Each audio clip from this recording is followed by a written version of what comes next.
I'm about 10 minutes behind schedule, so I'm imagining most people have forgotten I'm here. Hey, Brad. Hey, Joel. How are we?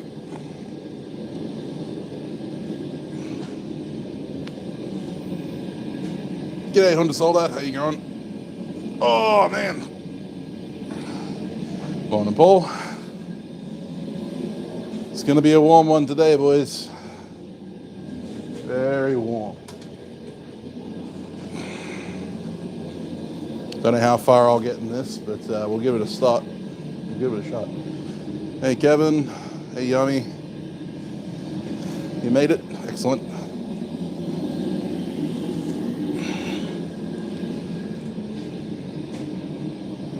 Thanks very much, Lauren. I appreciate that, man. No worries if you can't hang around. Morning, Bobby. So I got a piece of leaf spring in the forge at the moment, just heating up. It's going to take a while to get hot.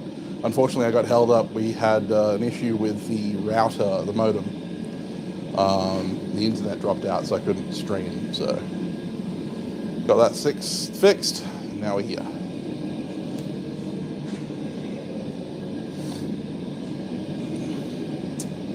Yeah, it's something that's kind of been playing around in my head for a little while. I was originally inspired to do the idea by the Zombie Tools Capitan Sabre.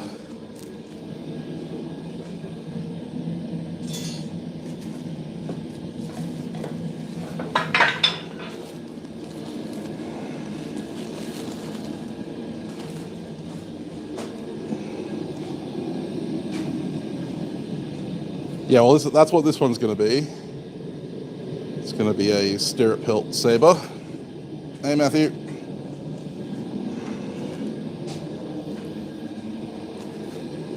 I'm kind of on a stirrup hilt saber kick at the moment.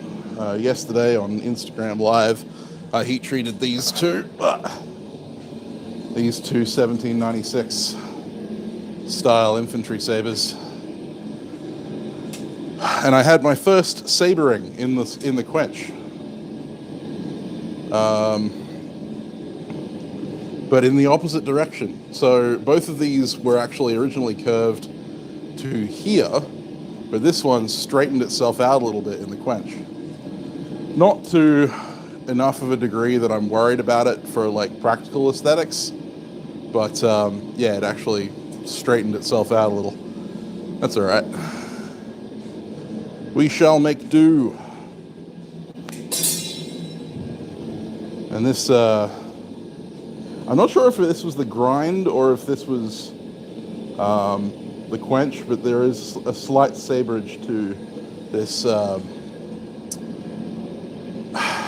spadroon as well. But that's okay, because it's inside of dimensions, and I'm going to be grinding a lot of that material away anyway. Hey, Wayne. The grand monkeys are there. You almost forgot it. Fair enough. As the Russians say, borscht happens. Indeed. Hey, Troy, how you going? So we're headed for a top of 36 today. Summer is truly here now. So, not sure how long I'm going to go for today. I'm definitely not going to get it done today because there's going to be a lot of forging, but this should keep me entertained for at least 2 streams. 32 Fahrenheit. Man, can we trade?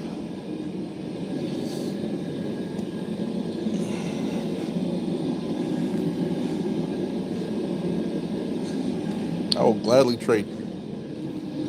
It's like 75% humidity and already 30 degrees. It sucks. And there's not a breath of air.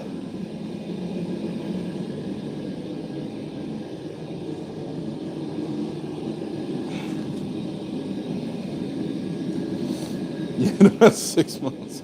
That's not fast enough. I want it now.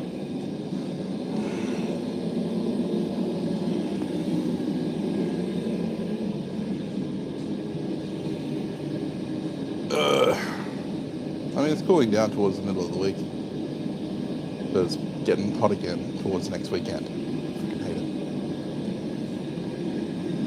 I'm on the west coast, Kevin. Perth.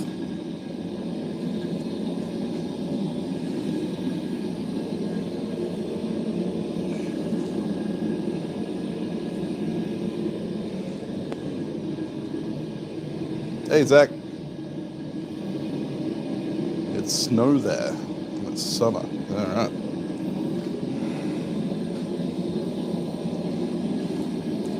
Climate's going all kinds of fucking wibbly wobbly.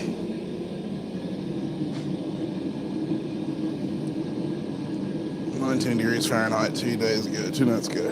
Fair enough. That's pretty cool. It's like -4 or -5 or something like that. Yeah. You talking to yourself, Trail Dust?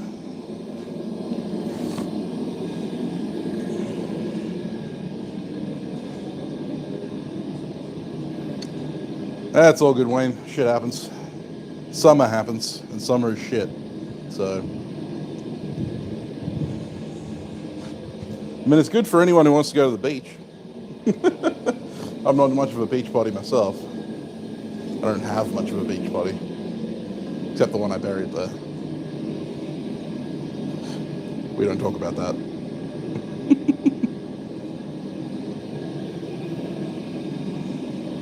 6 in the chat. There are 12 in the chat. 13 in the chat.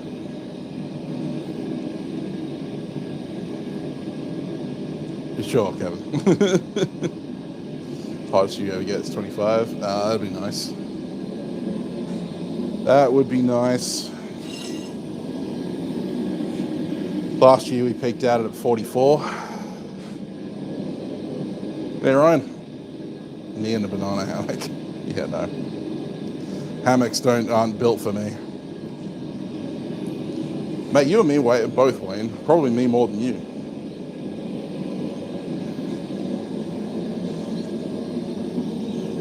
It's actually what some of the kids at the high school used to call me. 30 degrees in your chunk of Minnesota.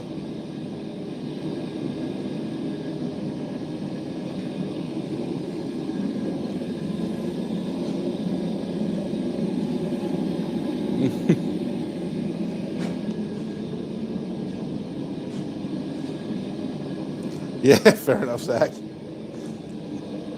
I had a friend like that. I hate it when the coating burns off of these fucking springs. So acrid.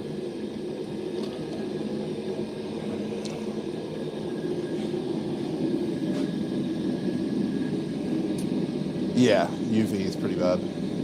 I mean, we get pretty bad with UV here too. Oh, wow, Bobby. I'm jealous. Big time. I haven't been hunting in years. Literally. At this point. Oh, that sucks, Troy. Yeah, that would have been yeesh. I mean, I enjoy the cold as long as I'm dressed for it. Hey, Joe. Hey, High Desert. How you going?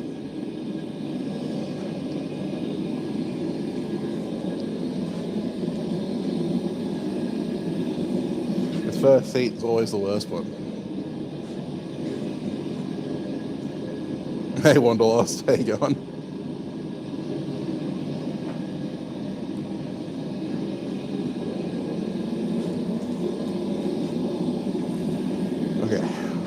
Quickly sketch out my idea on chalkboard so that I have an idea of what I'm supposed to be aiming for, because if you don't have a design, then you end up with problems.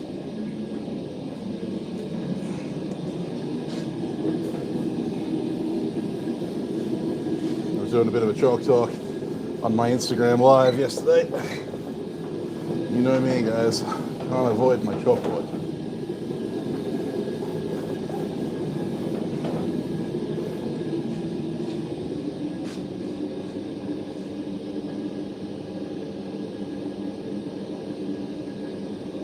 Still match with bandsaw blades for Damascus. File seals. It's normally pretty good if you're going for scrap. Otherwise, something like 1075. I had pretty good luck cutting up old hand saws, actually, back when I first started. Bandsaw and handsaw. And handsaws tend to be like much higher carbon, lower nickel content.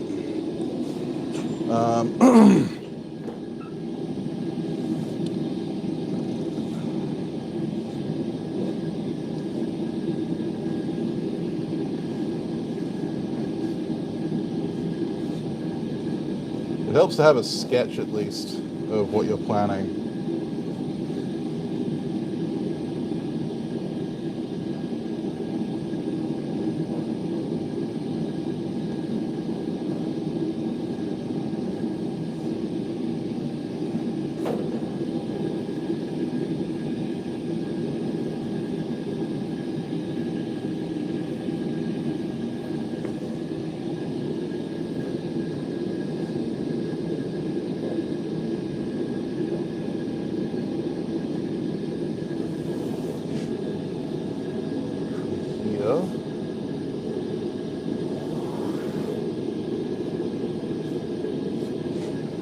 Something like that.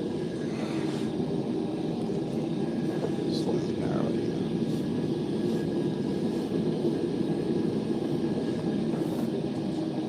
Something like that. Roughly. I'm not going to be going to any hard measurements or anything.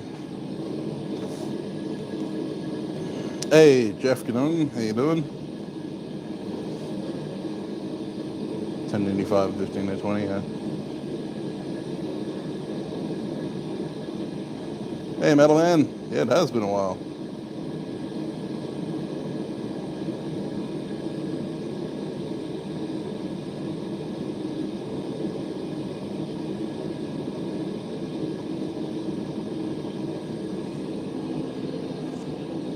Le Sabre, indeed. How you going, Jared? All right, so we'll first start at Preston, because I'm going to offset for that rear quill. I'm going to heat it first.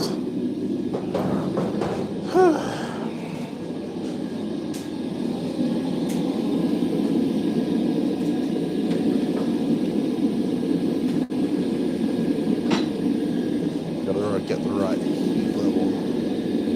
5 inches on the handle, so it should be fine.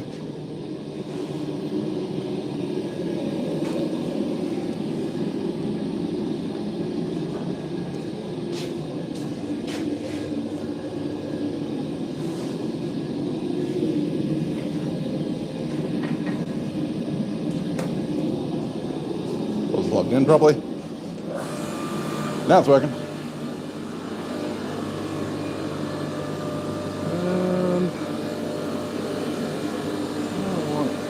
Support the spring a little bit more.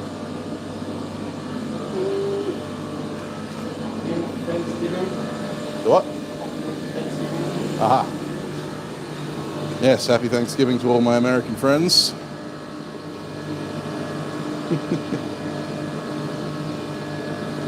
Hey, Aaron.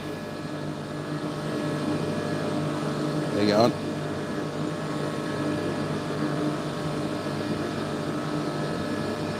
Oh wow, Wanderlust. You can cut that up into Damascus bits. Well, Cutlass and Sabres is just a length thing, so Turkey is better. Speaker. Oh yeah, that's for Joe. He's going well. He's actually here today. He showed up uninvited and unexpected. Nah.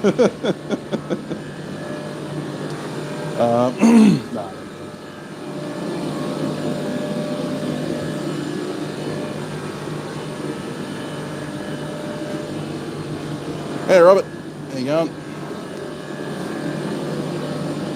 Okay, I'm going to be guesstimating how much of it. So, let's hope I don't stuff this up too badly. Yes, that much.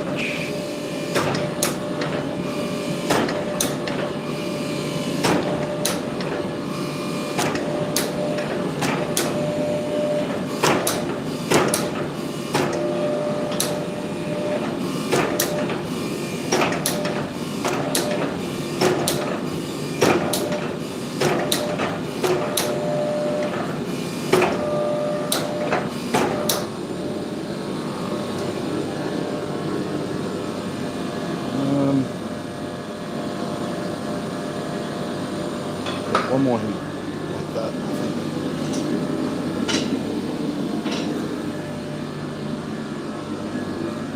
One more heat like that.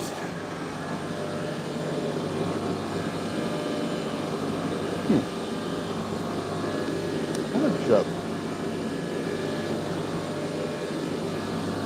There it is. Yeah. Hey, Sam. Yep. 52-100. Yeah. I've done 52-100 wrought iron before.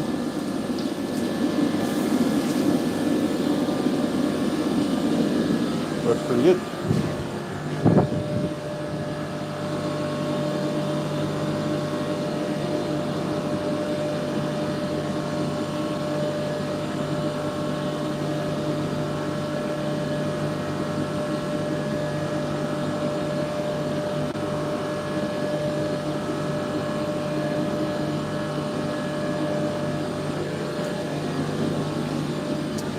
Right.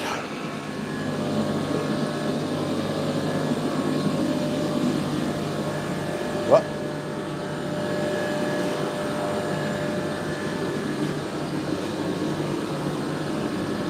$5100 and $5160 is finicky. Yeah, you don't want to weld any high chromium steel to another high chromium steel. Bad idea.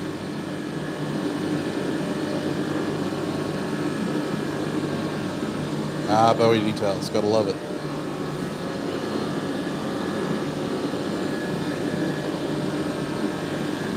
That'll be pretty cool, Jared. Metalworking lathes are fantastically useful in a blacksmith shop. I wish I had one. Yes.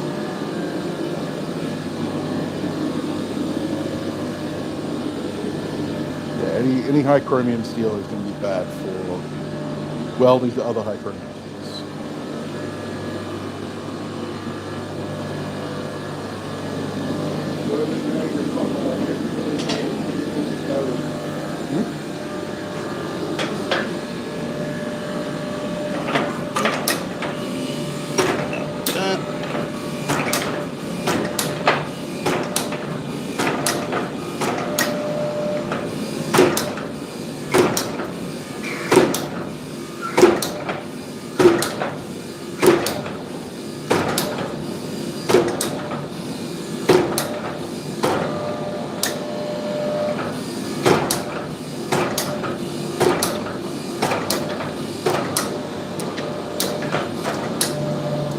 Okay, so now I need to cut in for the blade, and then we'll be ready to start forging out this. Ooh, that's hot.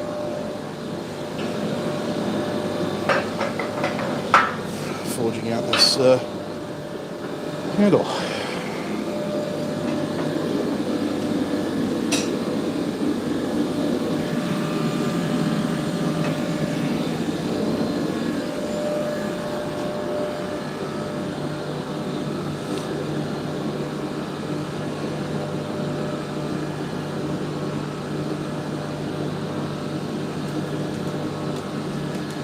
Yeah, Niels did a great job on that dagger, yeah, didn't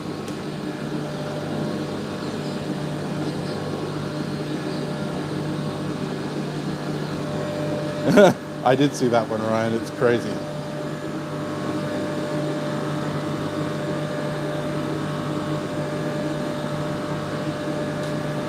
Copper 1520, that'd be nice.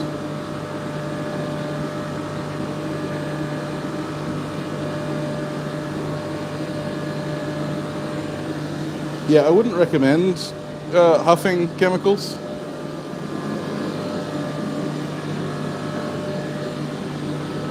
No, we don't, Robert, because we never had that kind of first feast thing.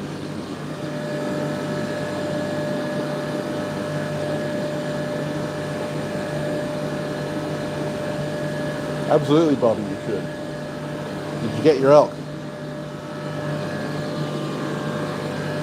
Yes, I have melted a lot of brass.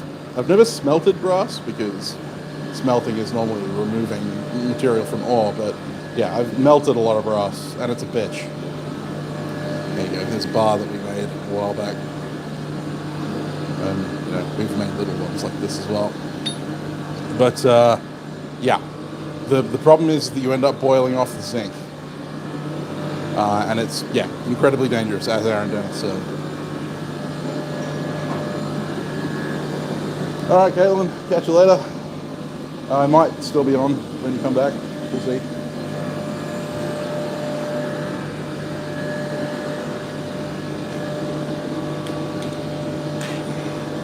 Yeah, zinc is a bitch. I hate it so much. One, just a cow. Yeah, fair enough. Hey man, one is better than none.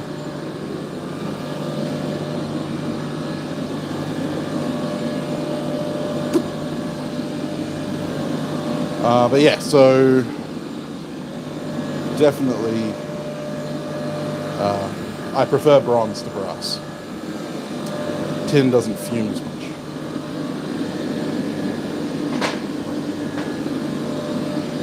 Alright, now we're just going to pinch off the material for the blade.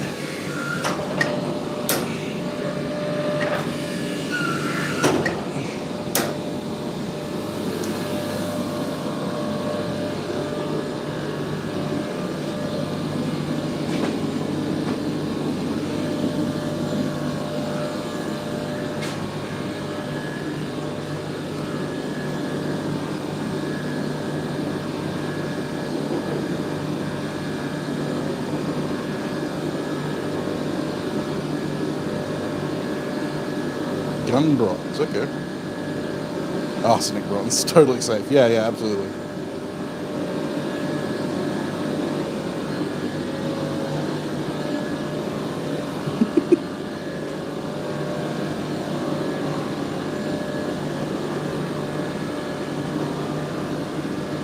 Yeah. I mean, these are the crucibles we use. They're number 2s. Clay graphite crucibles. This one's still got a lot at the bottom. I think it's all copper though. Probably due for a replacement soonish. See you later, Aaron. Aaron Dennis, that is. See you later.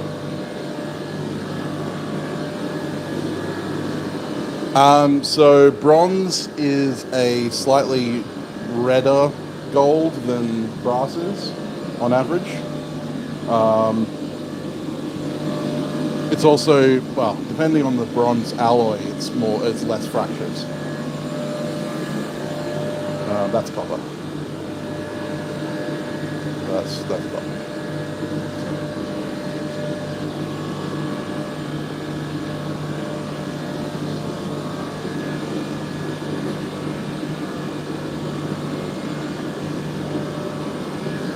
Beef cheeks, yeah, love beef cheeks. When well done.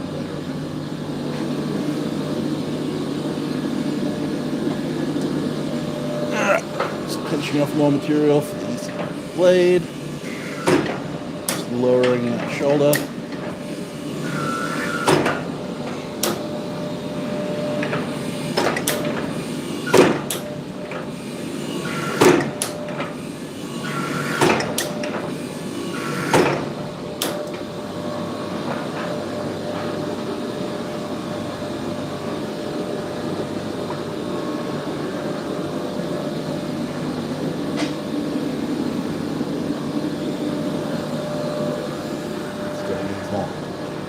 Joe Keith Casements, no.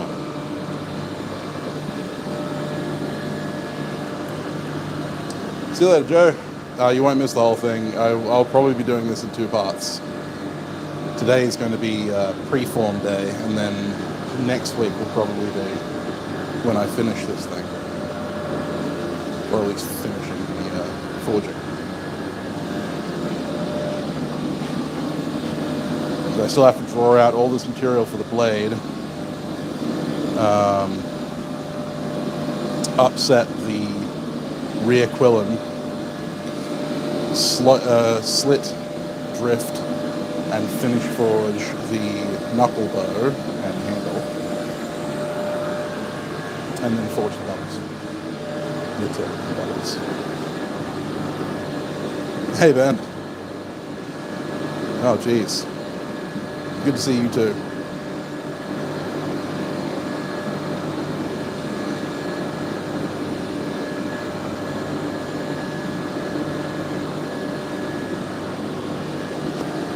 Hey, Chaz. Hey, Tech. How are we?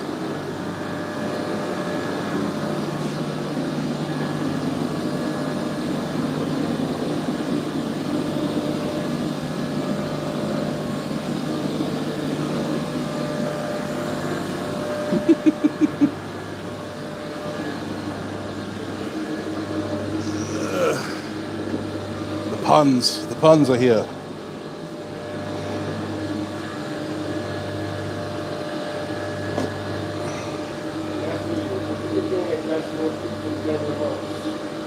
The what? Matthew, I think you're getting a fortune from Daniel Moss. Oh yeah? Probably a good idea. The kits look pretty good from him.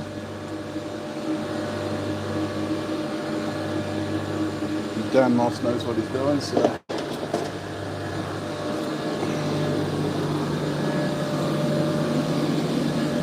For those of you who have watched my channel for a while, probably recognize this set of calipers that we forged in the previous live stream.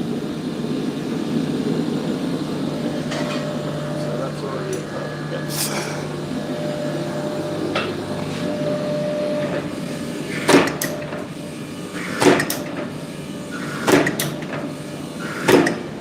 need go no further.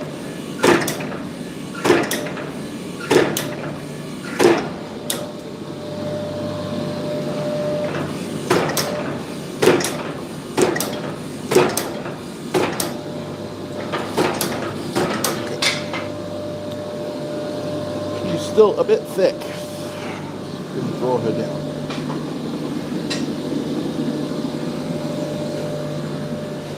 That's thick, 2 C's.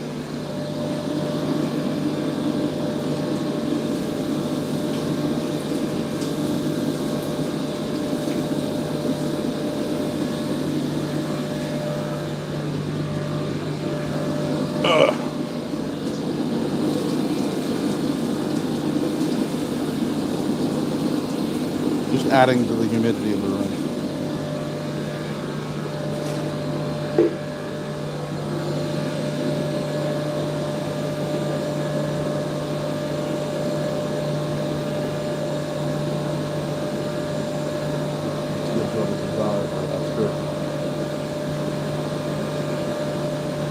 Do I use what?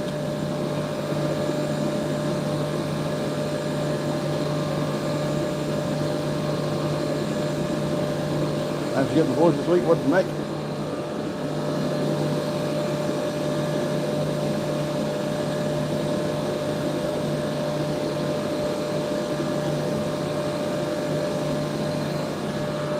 Is cash sort of system? Well, I mean, in our world, yes.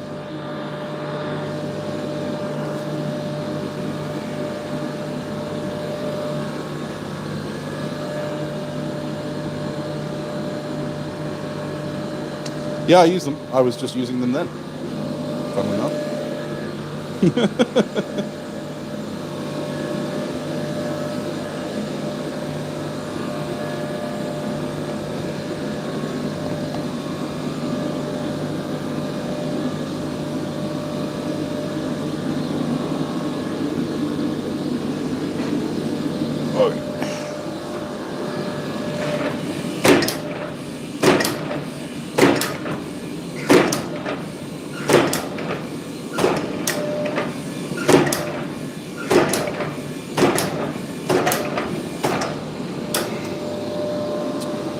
Go.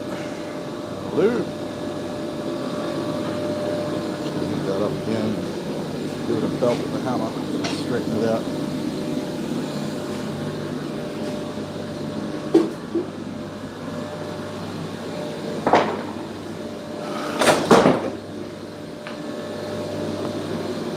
Bad place to have a store.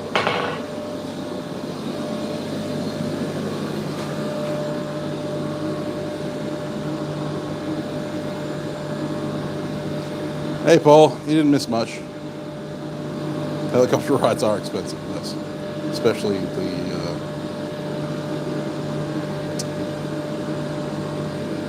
It's summer here, Dragon Water.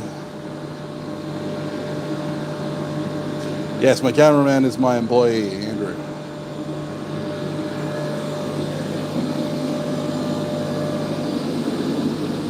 Decided to rock around to help out with the stream today. It's very cool. Maybe this reason, hopefully. Get bright.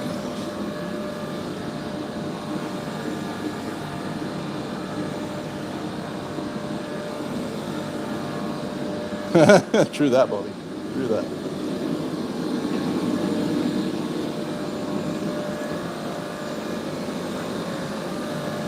You want a cameraman for Christmas? Yeah, well.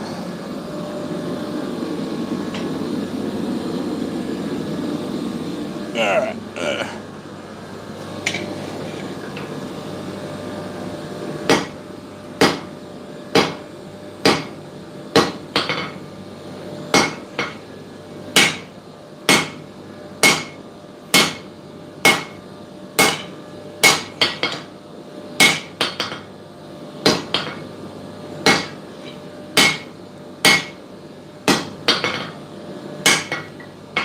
Okay.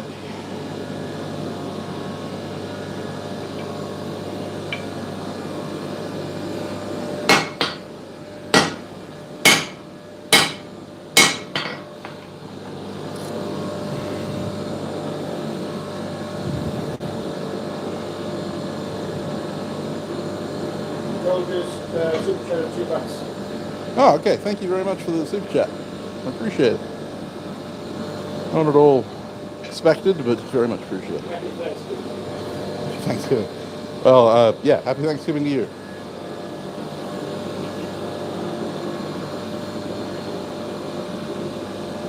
Okay, trying to figure out what my next step is. I think my next step is to draw this piece out a little bit more so that I can fit it in the vise.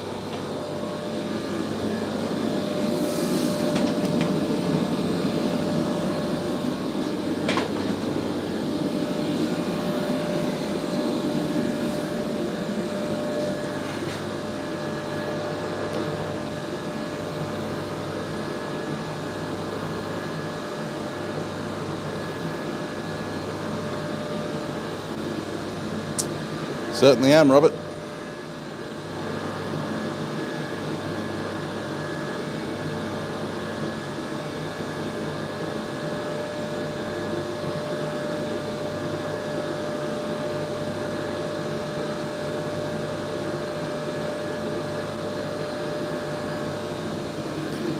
Oh, he can decide for himself. There he is.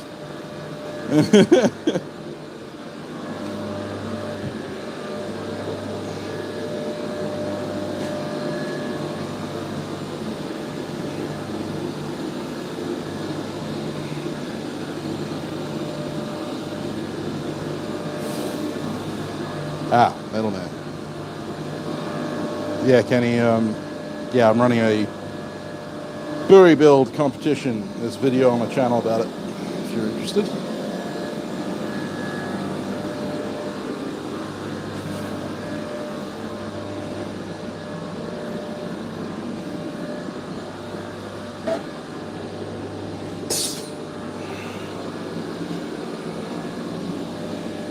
Things are heating up in the workshop. Sam's putting on his gloves.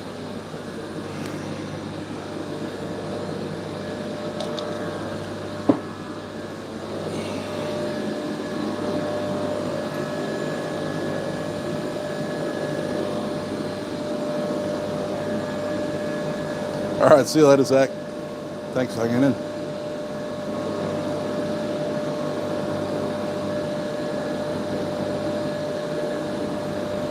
It has to have a clip point, yes. Doesn't have to be a curved clip, can be a straight clip. Or a harpoon clip, but it has to have a clip point. All of the rules are in the video announcing the bow build off. They're also in the description of that video. They're also in the description of the Instagram post and Facebook posts that I made.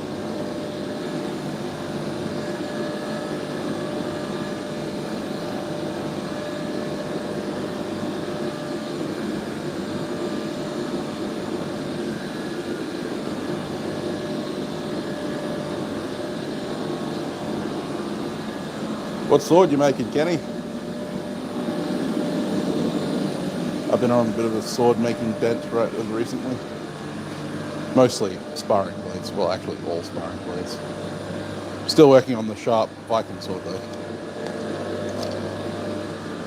I haven't actually made any progress on that recently. No.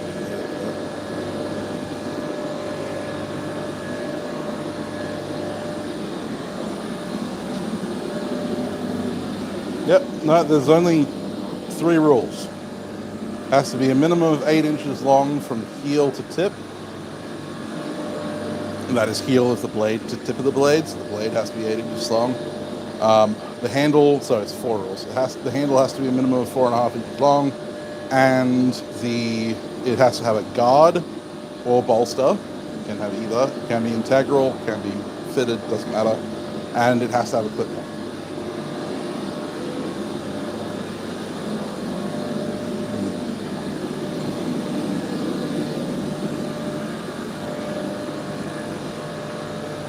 Oh, good, Daniel. You can't, Troy, unfortunately. It has to be made between, it has to have been made between the 1st of November and the 1st of January.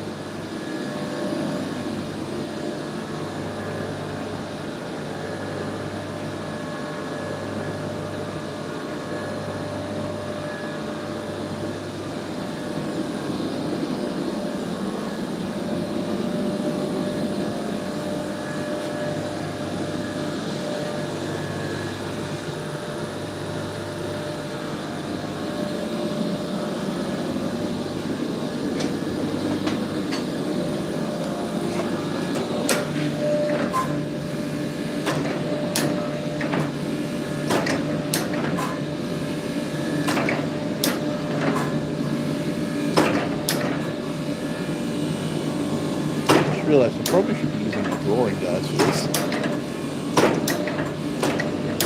Might make better work with this flat nice. The whole drawing out the board. The hint is in the name.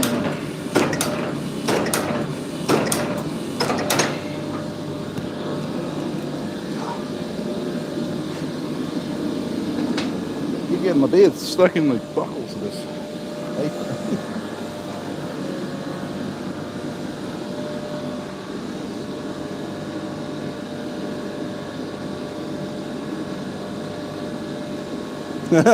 They would have, Lauren. No one's making an adachi. Don't think so.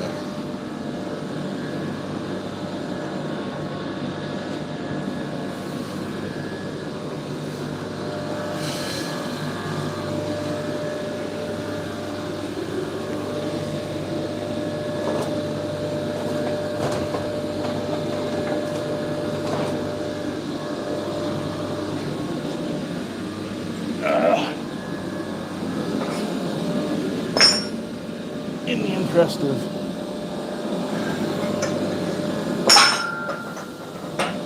saving time and energy and heat,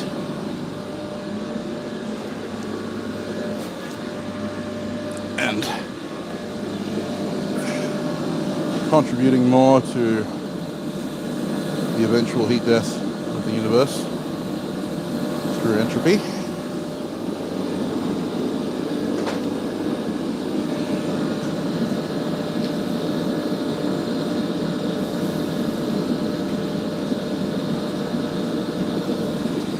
Flooring that.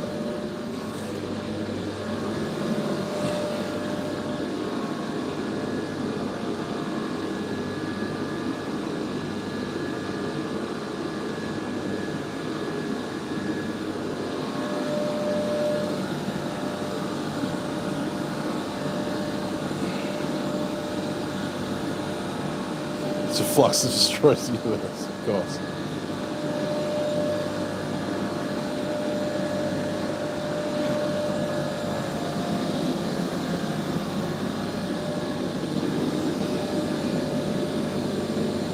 Matthew asks, how long does the gas bottle last?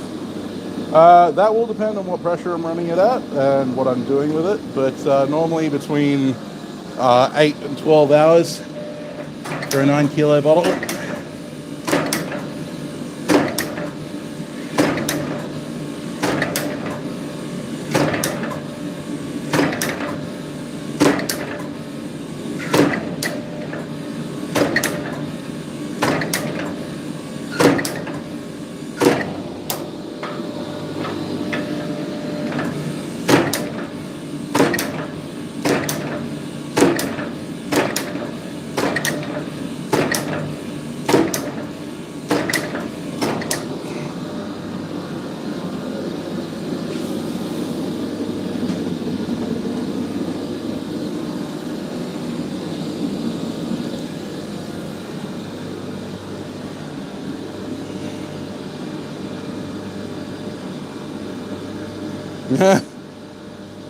I don't think you saved anyone, Wayne.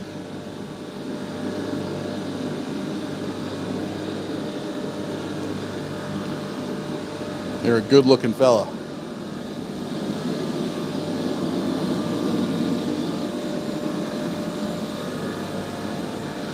No worries, Matt. Here to answer questions. That's the gig.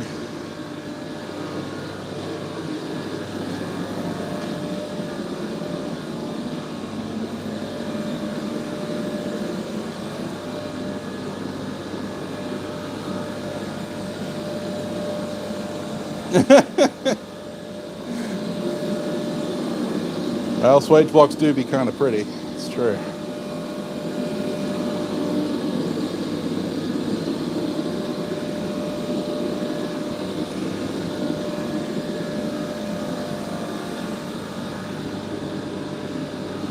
All right, Lauren, thank you very much, mate. I'll catch you next time.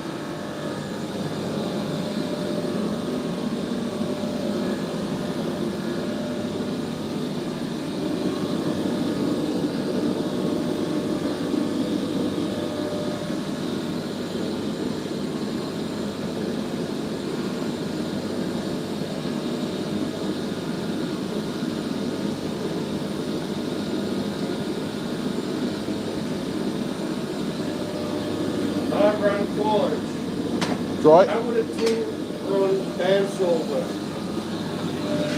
Bronze bandsaw? Interesting question. It wouldn't, really. If you were to make a bandsaw blade out of tin or bronze, a bronze band out of bronze, it would just snap. I mean, potentially you could, for like wood, you just have to run it really slow. But even then, it would blunt stupidly fast.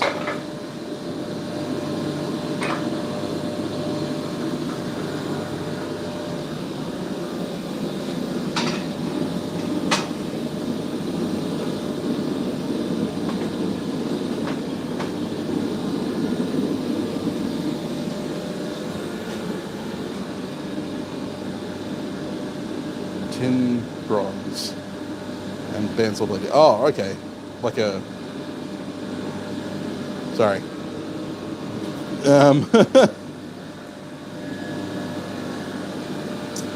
Oh no, that's... God, are you alright, Wayne? Jesus. It's like a kumai kind of thing. Yeah, no, it'll work. It'll work. Recently, Troll Cunning Forge and Baker Forge and Tool, Koi Baker, have recently done bronze kumai. Troll Cunning likes to call it bromai.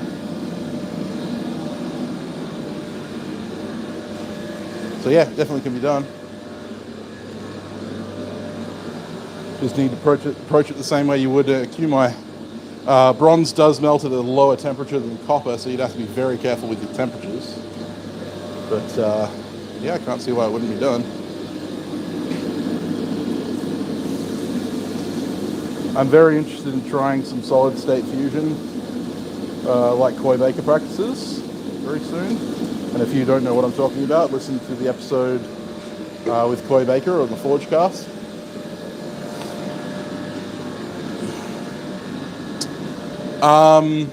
watch Alex's video, Valhalla Ironworks' video on making kumai. Basically, you have to make a semi billet with the copper in between the 3 layers, then put a bar all the way around the edge and weld to that bar, not to the pieces, and then forge it out from there. Coy Baker uses solid state fusion, so he uses an electric kiln to heat it up to the point at which the bronze and the copper and the steel, the molecules are actually fusing at the borders without having to liquefy anything. It requires very, very, very tight control of heat and time.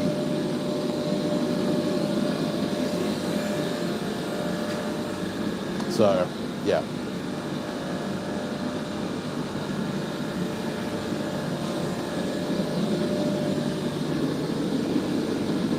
You can follow Baker Forge and Tool on Instagram, and he has a whole bunch of videos of him doing work with kumai. We're going to have him back on the show when we come back from our break.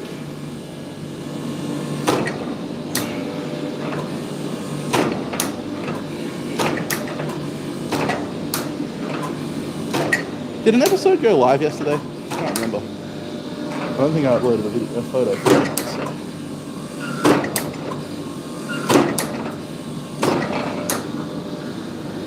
I'm just going to belt this straight.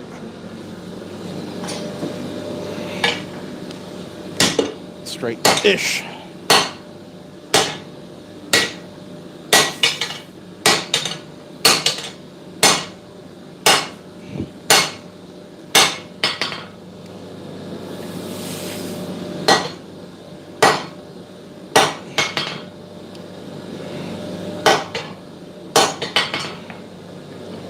All right.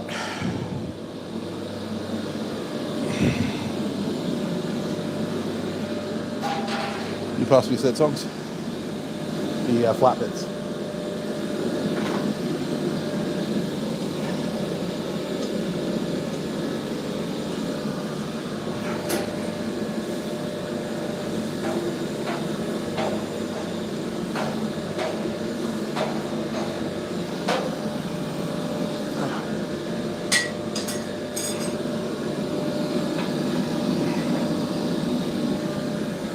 All right.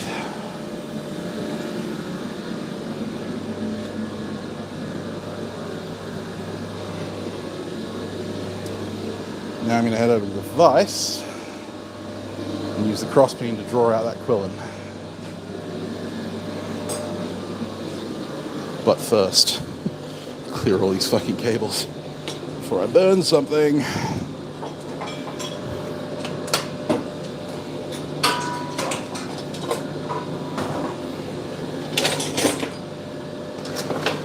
As I am wont to do.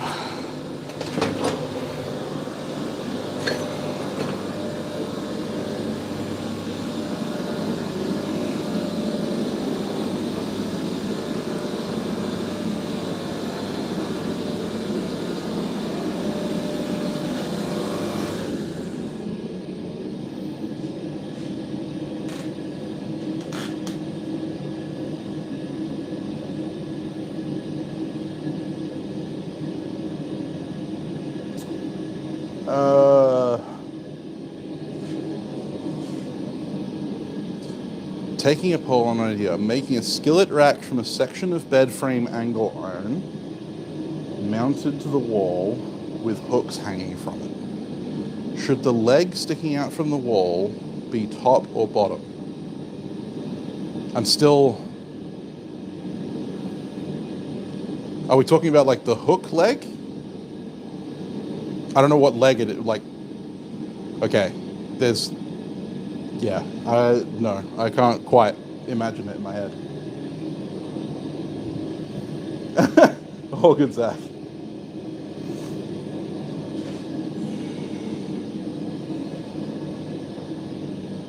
Hey, Gus. There you go, mate.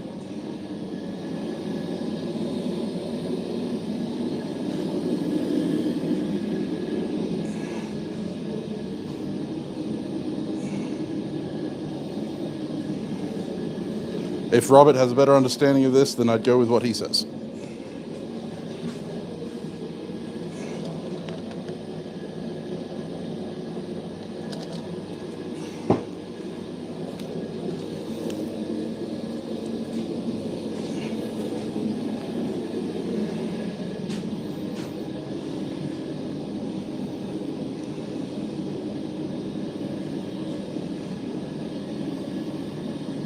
Oh, you mean like...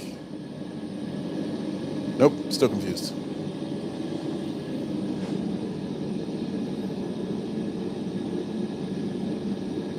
Side of the angle iron coming out from the wall. Has the holes for the hooks doing the skillets. Oh, you mean like... Okay.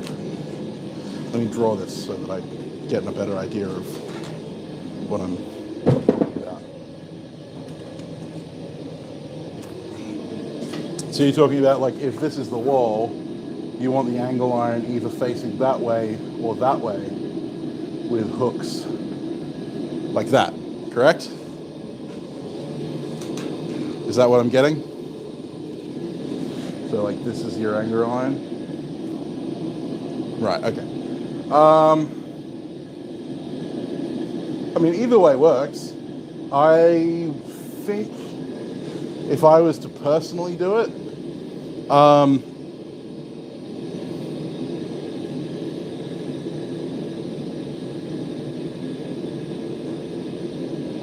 depending on how far apart your hooks are, because, you know, like if this is your line, if you have hooks at the bottom, then you can put, you know, say 3 hooks and 2 bolts and have the bolts in line with the hooks. Whereas if the hooks are hanging from the top section, then the bolts will have to be, like, if these are your hooks here, then your bolts will have to be centered on the hooks so that you can install it, because you've got to think about installation. So it depends on the number of hooks you want, the spacing of said hooks. I mean, if you're hanging skillets, then they're going to be well spaced anyway, so you've got plenty of room.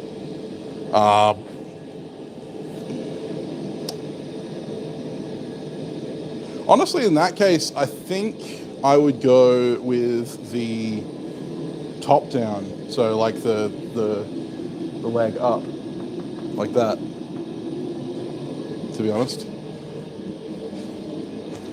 If you're going for industrial, because that's an industrial kind of aesthetic, and as far as industrial goes, most of the time angle iron is bracing, you know, in a corner, so it makes most sense to me.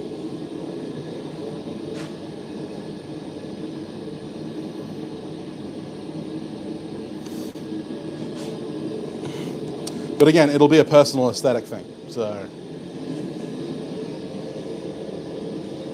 you're also more likely to get more clearance from the wall doing it this way than you are from this way. Like, you can get them hanging closer to the wall doing this than you can that, because obviously you've got the thickness of the angle iron before you can start drilling the hole, whereas in this one you can drill much closer to the thickness of the angle iron. Bottom image, yeah, that's correct. So leg up would be my choice.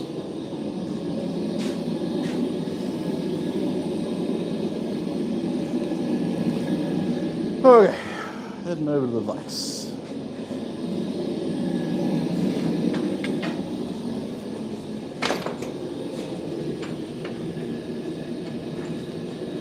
Anyone who's watched me do an integral knows exactly what happens now.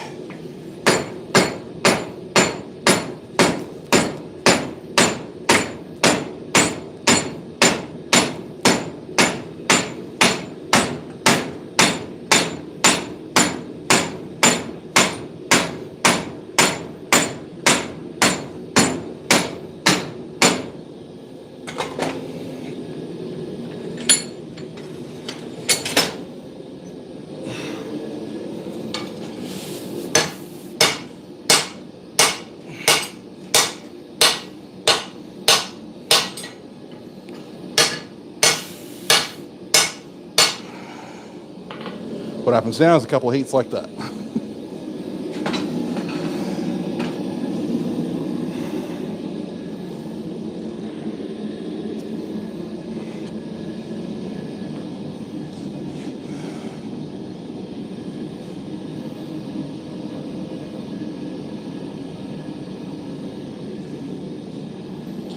Yeah, Andrew, that's exactly what I would do as well. Andrew Murphy, that being. Too many Andrews. Too many Aarons, too many Andrews.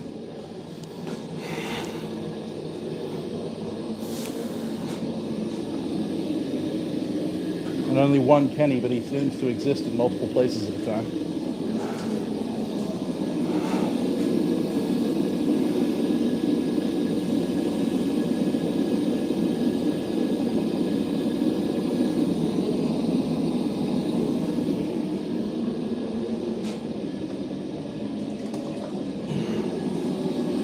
Kevin, that is. Sorry, not Kenny.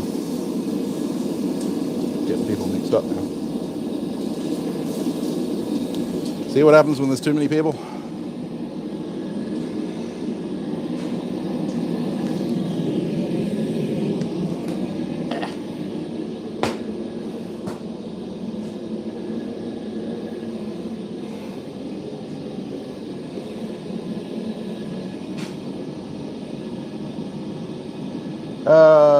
Next question, Zach.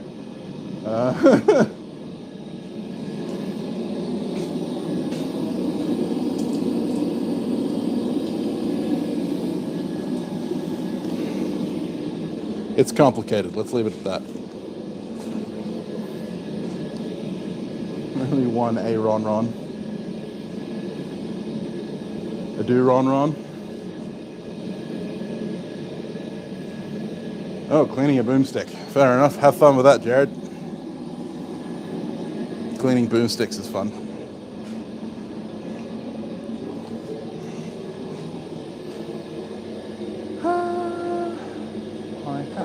I do. Zach asks, what are you looking forward to building that you haven't? Oh man, so many different sword builds I want to try. Question for someone who's Pedro just arrived. What are you forging today? I am forging an integral saber in the style of the Zombie Tools to Captain.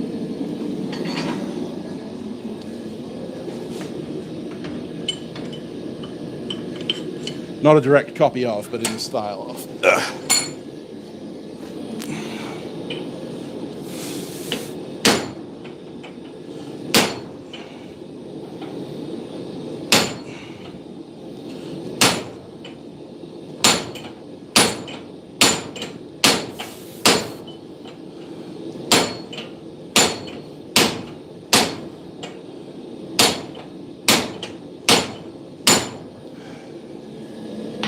More efficient.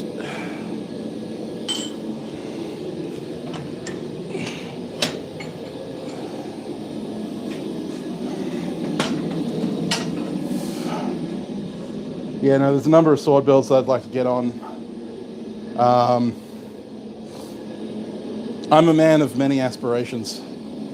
My list is too long to talk about right now.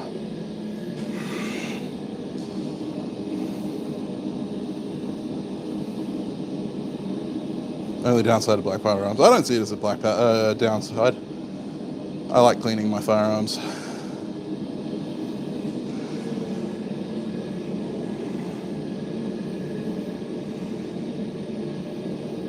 Oh, good, Matt. But yeah, no, this next year, I want to get these last commissions that I have out of the way. And then I'm going to start dedicating my time to the builds that I really want to make. I have a whole bunch more hammers that I want to make and stuff like that as well. I'll be making my regular daily broadcasted stuff. But there are a number of things that I would like to pursue. And yeah, most of next year is going to be practice on swords, basically. Swords, and more swords. Sparring swords, sharp swords. Huh? Yeah, I've got Perth Knife Show as well coming up. That's true. So I'll probably be making a couple blades for that. And a bunch of hammers and maybe a few hex hawks if I get around to it.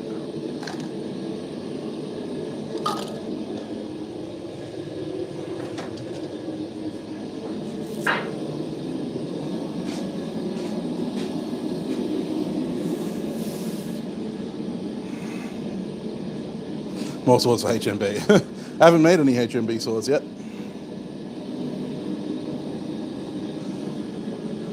Yeah, Zach. So it really depends on what kind of hands-on experience you want. Now, I'm a bit of a traditionalist. I like very traditional stuff. I like regimented things, and I like recreating history.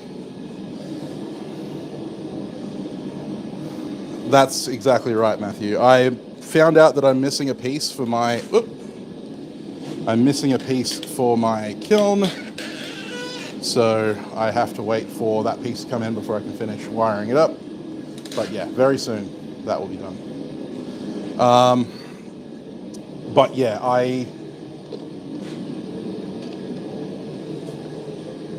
I practice HMB. Sorry, not HMB. I practice HEMA because we practice historically accurate methods. We study the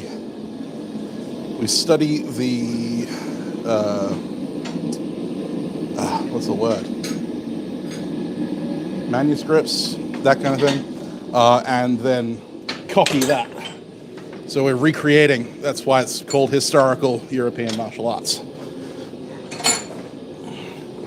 If you're interested in fighting with, say, a katana, then HEMA is probably not your best place. You'd want to go to Iedo or Kendo.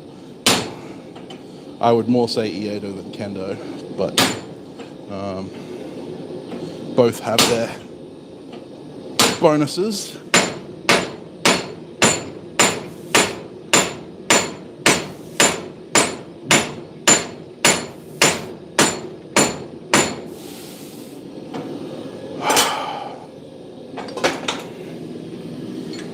But yeah, if you're interested in European swordsmanship, so rapier, side sword, cutlass, saber, dusak, longsword, anything from the early Iron Age through to Renaissance and Victorian Europe, then HEMA is definitely the place to go. If you're interested in Japanese martial arts, then obviously Iedo, Kendo, Aikido, that kind of thing. The SCA practices a form of rapier. A lot of it comes down to finding the HEMA school for you. Not all HEMA schools are created equal. Not all HEMA schools practice the same thing. So, for instance, there are a couple of HEMA schools here in Perth that don't really practice a specific sword style, and they don't practice to the manuscript. I would argue that they're not technically HEMA at that stage, but more like playing with swords. Which is fine. You want to learn how to fight with a sword and don't want to follow a specific fighting style, then go for it. But yeah, that's not why I practice HEMA. So it's not my chosen standard.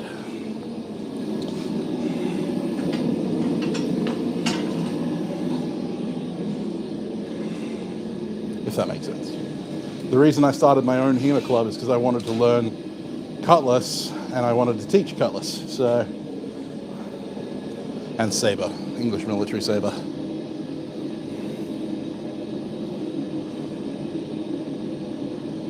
Another missing piece. Yes, another missing piece. I needed the solid state drive. I didn't realize that the PID controller I bought didn't come with a solid state drive. So.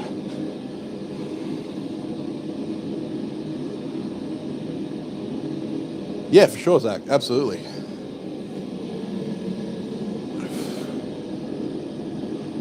Hey, Zach. Bob, how you doing? Yes, HMB is definitely a much more wacky-bashy. Hey, Damascus. Yeah, HMB, the thing is that the rules of HMB are basically you just keep hitting the guy until he hits the ground. The only time you stop is when they hit the ground.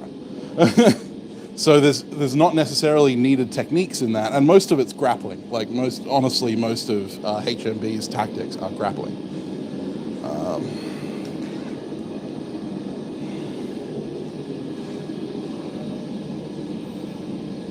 You don't need to be a skilled swordsman to fight in HMB, because most of the time you're just beating the living crap out of dudes in armor until they fall over. Which historically, if we're talking about armored combat, is actually quite inaccurate, because it's ineffective, but it is safe, which is why HMB does it.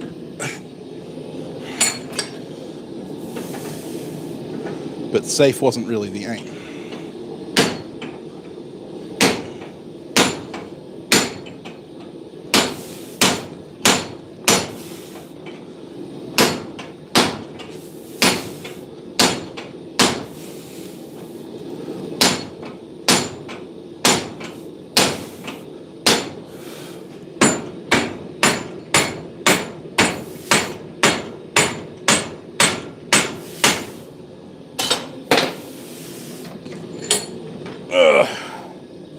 We're getting there. Just pushing it down.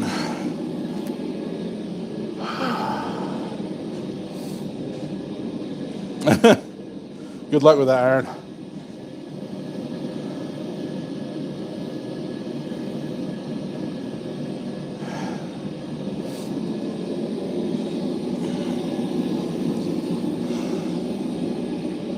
Unfortunately, Rob doesn't make armor anymore. Very sadly.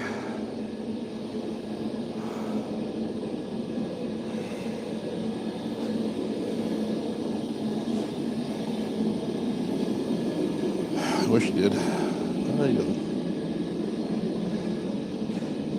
52-100, yes. Des definitely hates moving under the hammer. Nothing compared to H13. But yes, definitely, as far as carbon steels go, it's very hard on the hammer.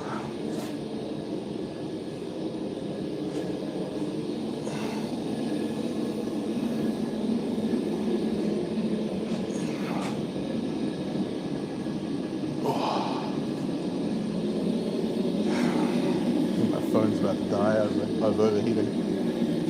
Very warm. The phone is.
Running out of steam.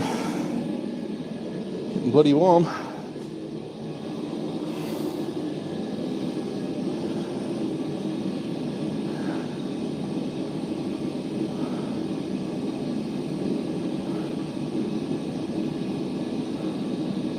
Made a wood carving knife. There may or may not be a person behind the camera. You all saw him on camera earlier. That's him, Sandra.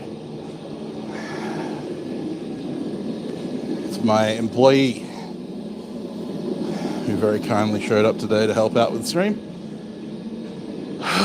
Hey Adam, long time no see you, bud. How you doing?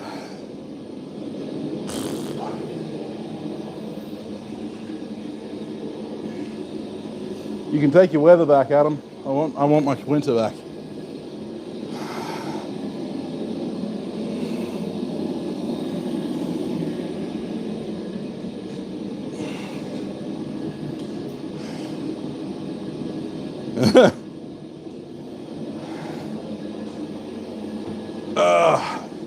not so much in the joking mood today, to be honest. Too bloody tired.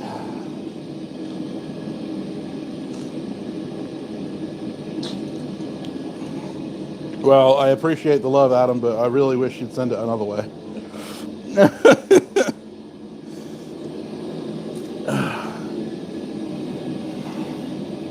From Tim? No, I haven't seen anything from Tim in a while. Hope he's doing all right.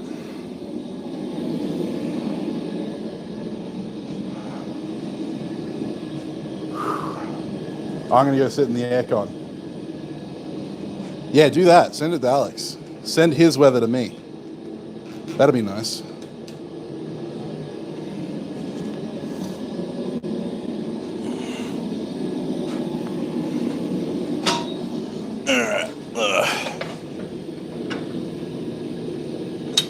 Hot.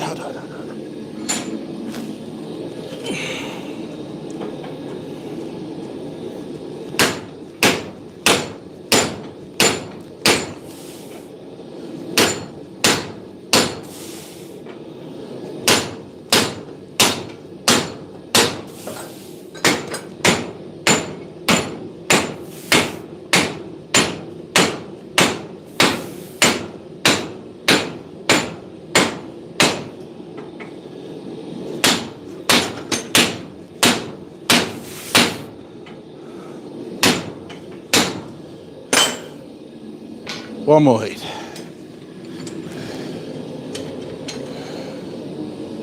Maybe two.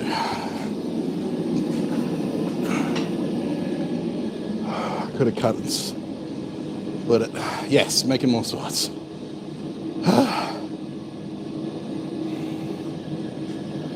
It'll make decent hooks. Small graver tools, not so much. Spring steel isn't great for it.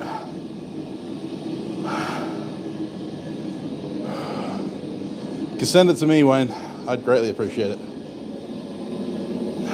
Yeah, no, spring steel, unfortunately, is not a great graver tool material. Like I said, Zach, you're welcome to send it to me.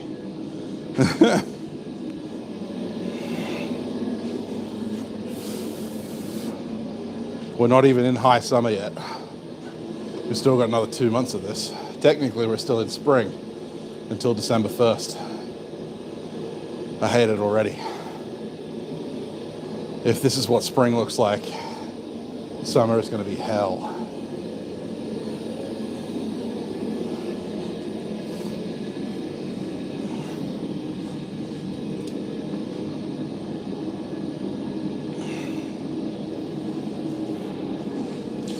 Yeah, Aaron, seriously, it's crazy. I do love the cold. Wouldn't mind a migratory forge. Unfortunately, like, none of Australia stays that cold. Not even Tasmania.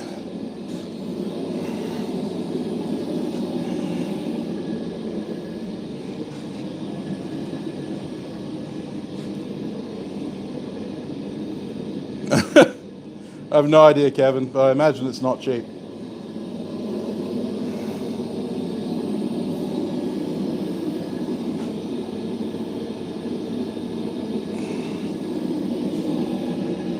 This is definitely going to be a multi-stream build. It might even be 3 streams before I get this finished forged.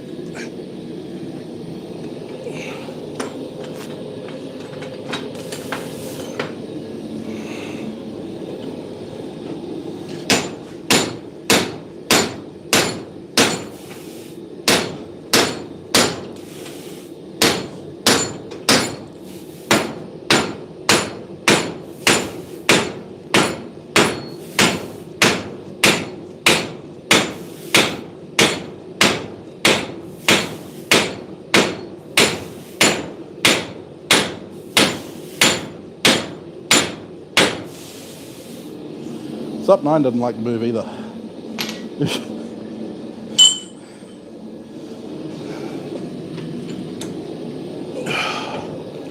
But that's as far as I need to take the guard for now. I'll just flatten it out.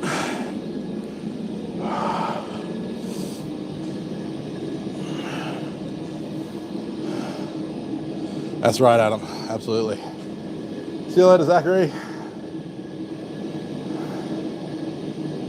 Have a good one, mate. Thanks for dropping in.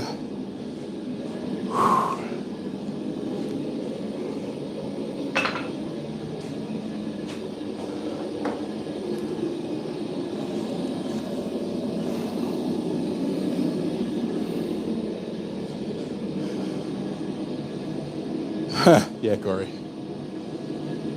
It never gets really cold here in WA. The coldest we get down to is 0 degrees Celsius, which is about 32 degrees Fahrenheit. The temperature at which water freezes. We never get snow.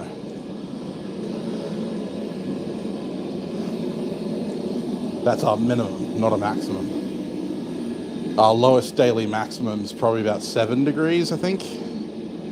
5 maybe, on a really cold day. And only in certain spots in WA. I hate you, Aaron. I don't really, but I do. But I don't, but I do. If you understand what I mean.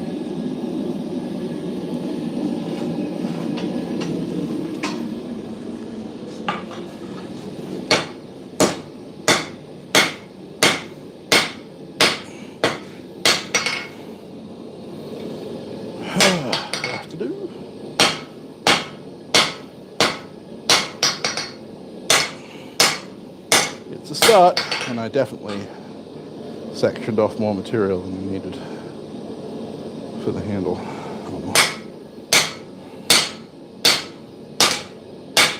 It's going to be a relatively short saber.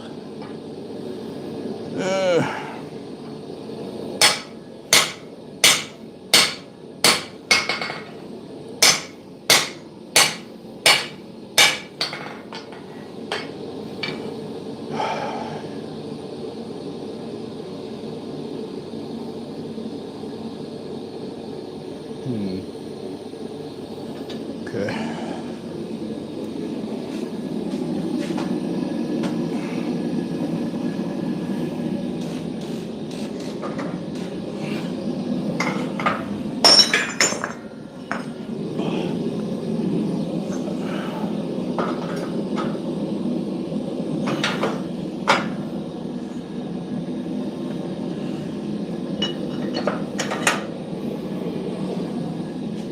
Putting in my horizontal fullering dies. I'm going to draw some width on that handle to try and gain some material for the D-guard.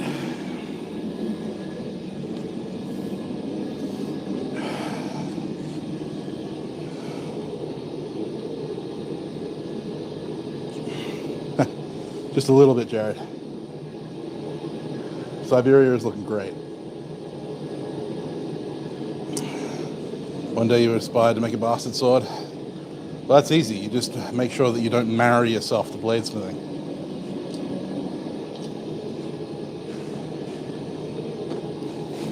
Problem solved. Every sword is a bastard sword.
-1, that sounds good. I wish I could take it.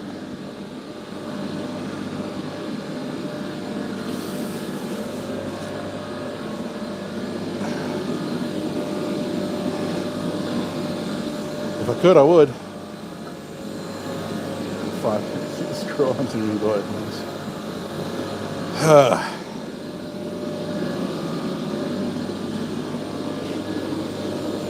Well, at least if you were walking, you would have kept it warm.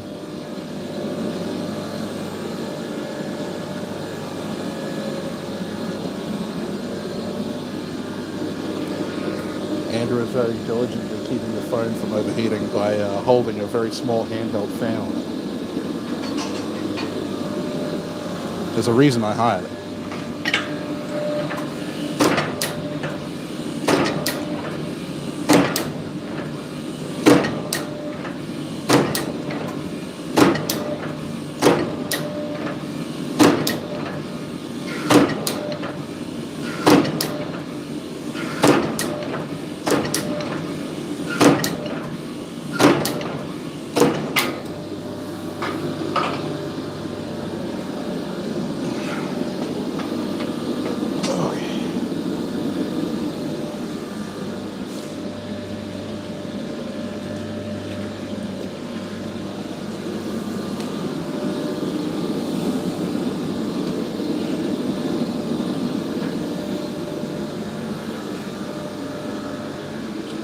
He is a fan of my work, this is true.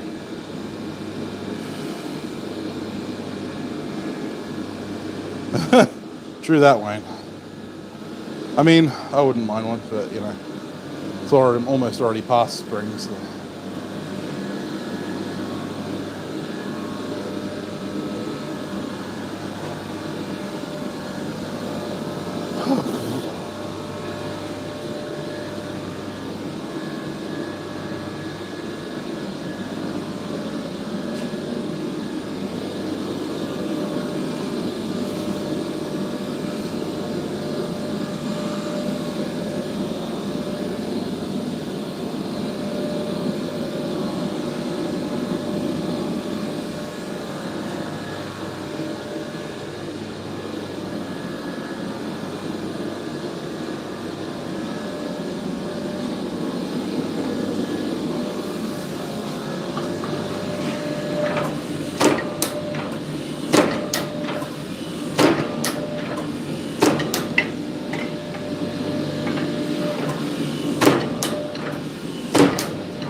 Oh, excellent. Steve, glad you're enjoying it.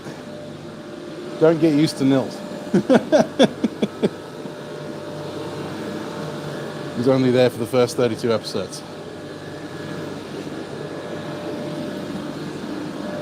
And there's a lot more after that one.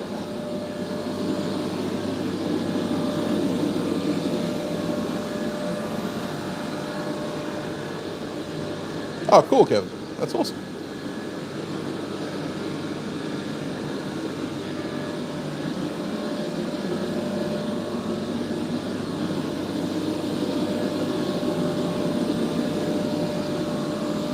Always happy to hear people getting into the Forgecast, learning stuff along with us.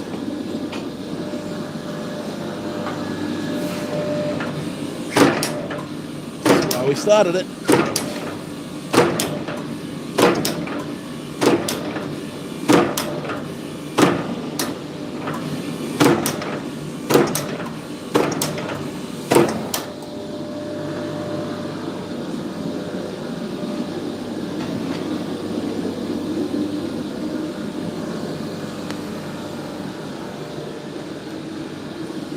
forced air ribbon burner forge. Nice.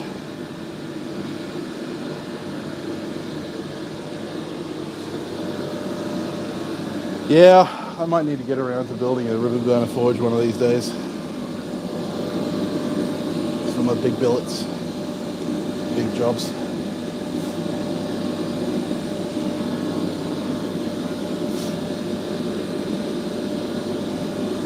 I just don't want to mess around with forced air. Right on the trees.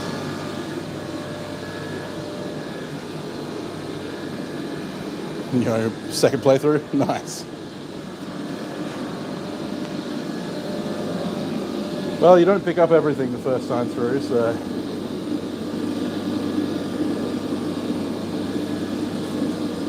I mean, I listen to the Forgecast occasionally. When I have to remember what I've said, or when I want to listen back to one of our interviews. Actually, I re-listened to Coy Baker's interview twice.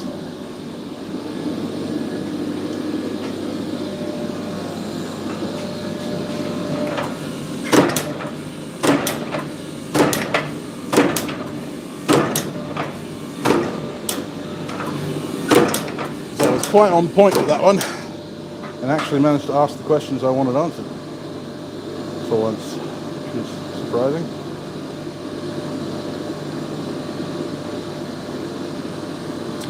Right.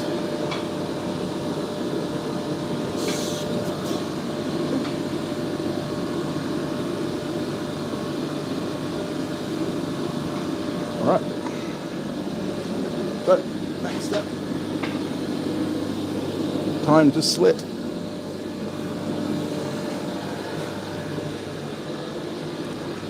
Hello, other Ben.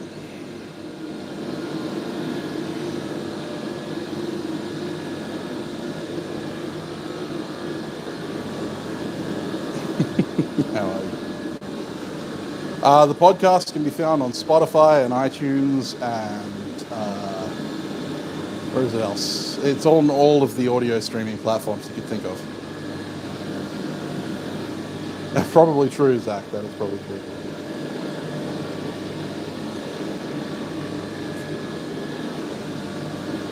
Awesome, Steve. That's great. I'm great to hear, man. I'm glad you're finally getting back to it.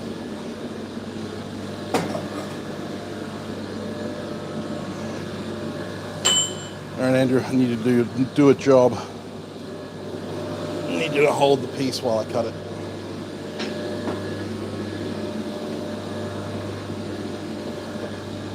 I need you to earn that pay for once.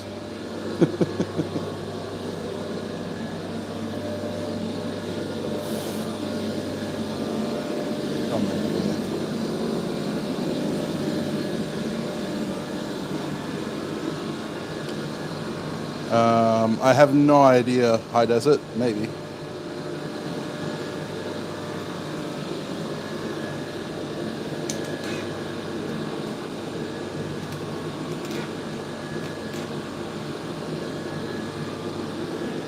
Just have to search the Forgecast.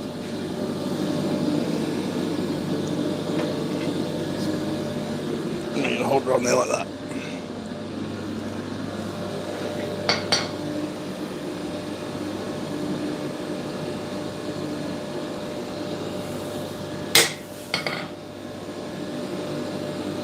Now I need a set of gloves to do it.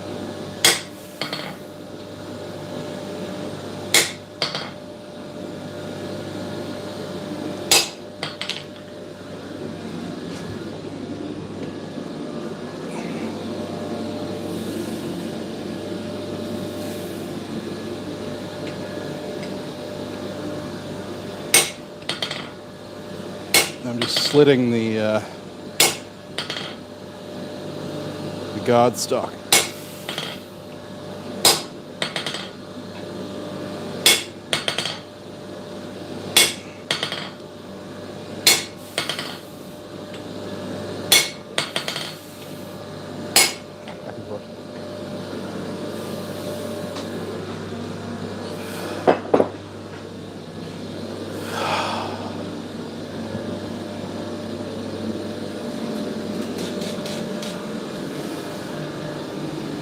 Podbean, yeah.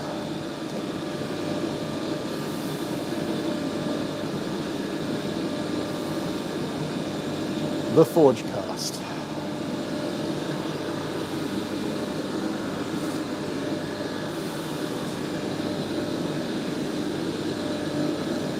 Yeah, simple cast, Podbean.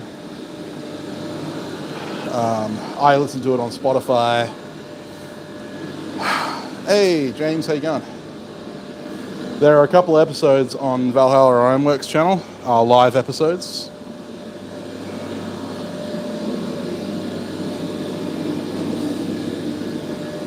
If you want to listen and look.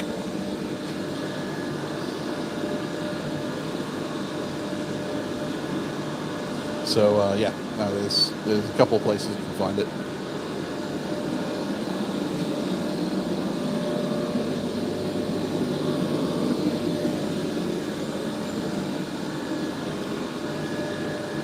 Hey Buck, how you doing, man?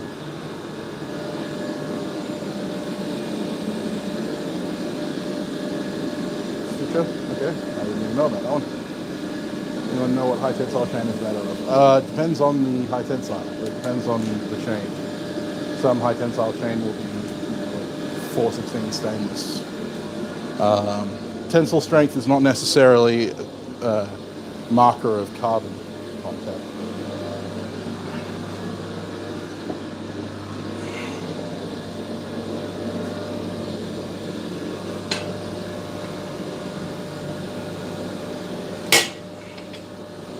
Oh.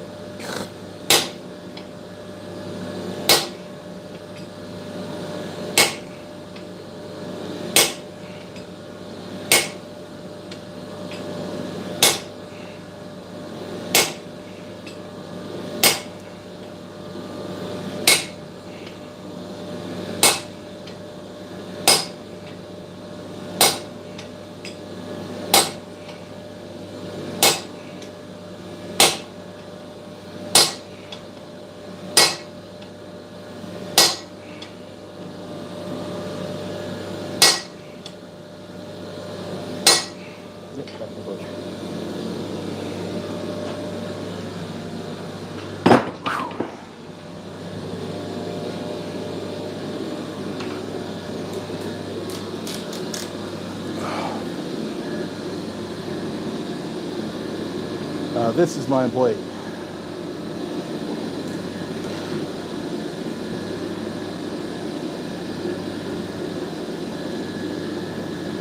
Thank you for putting the link there, Jared, for anyone who wants to find it. Lifting chain, not stainless, got to scrap that. No idea then. Could be anything. Hey, Daniel. I am in Perth, Western Australia. Yeah, Daniel, it does help with this kind of stuff. Yeah, I don't go on my apprentice because technically I'm not a master.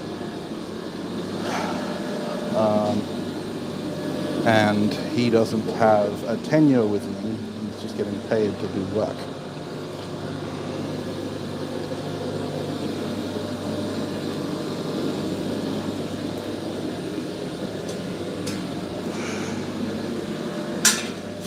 Cut on that next.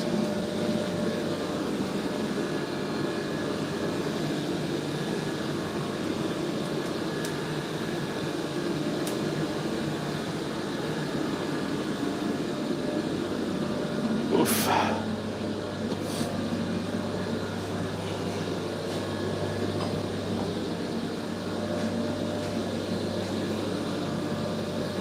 Just using this piece of scrap steel as a chisel plate so that when I cut all the way through I don't cut my handle face or break my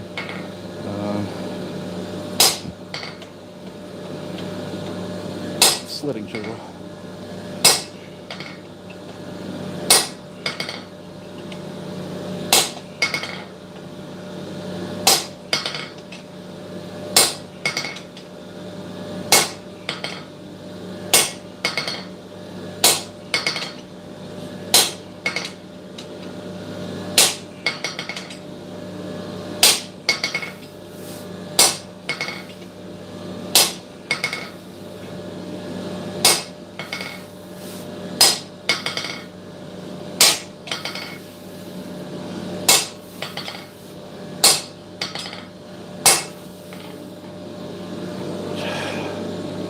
One more heat, should have it.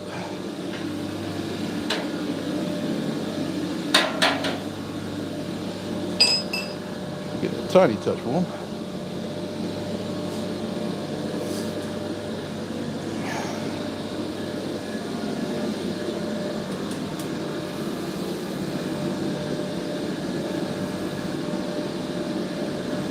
Hey Nick, how you going? What a paid consumable indeed.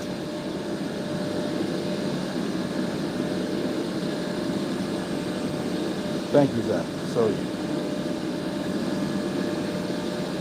Hey Moondog. Yeah, I know, Jared. I know. I should. I will at some point.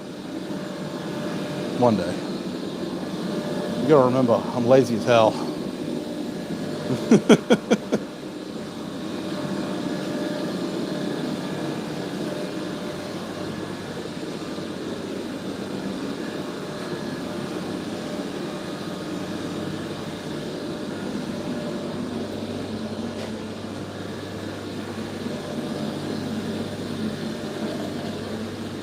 And you can all thank Andrew for keeping me diligently hydrated.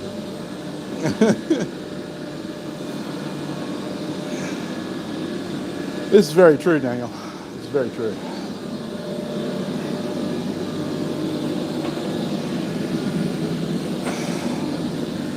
All right.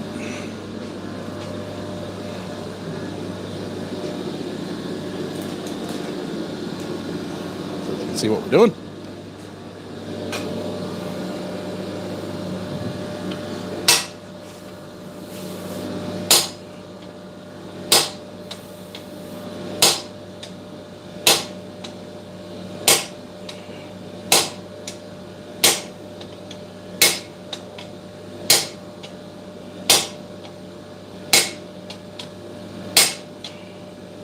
Flip it. Flip it, yep.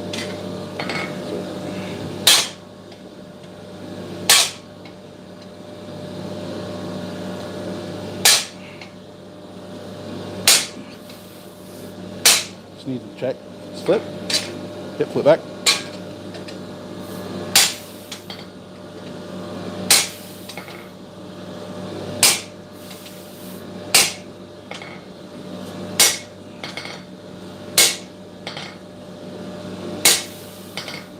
Flip it.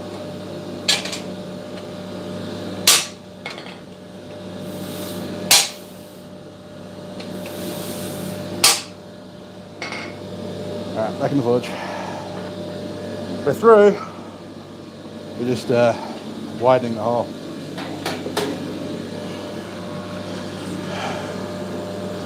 And that's why you have a chisel plate.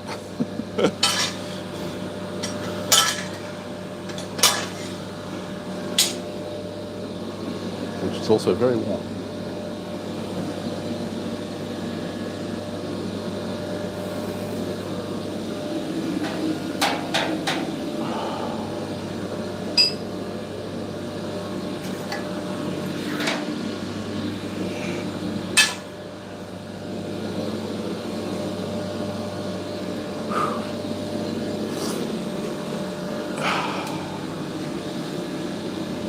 Hey Nick Tiger, how you going?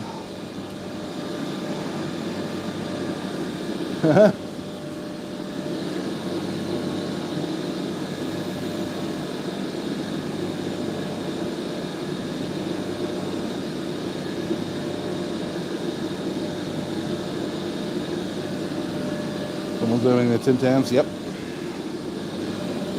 Andrew certainly is. I can't eat them, so he better earn them. Anzacs. Yeah, there you go. There's nowhere near Anzac Day.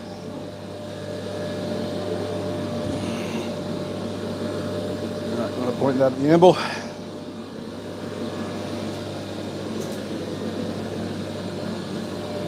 Alright. Flip.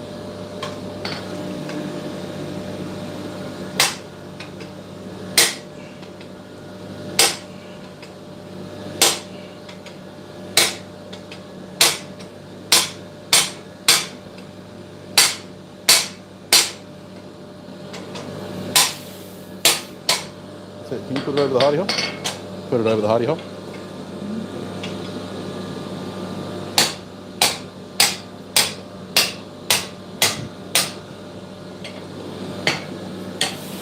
Flip it. Put that over the hardy hole.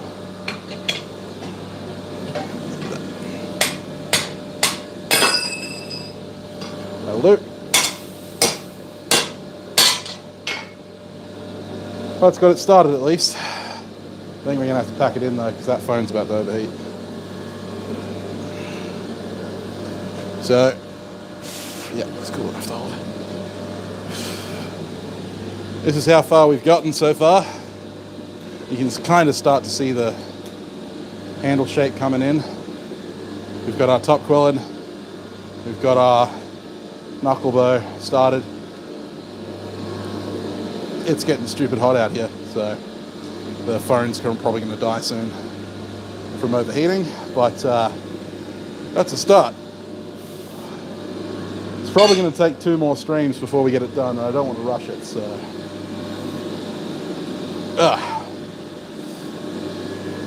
The eventual plan is to end up with something akin to this.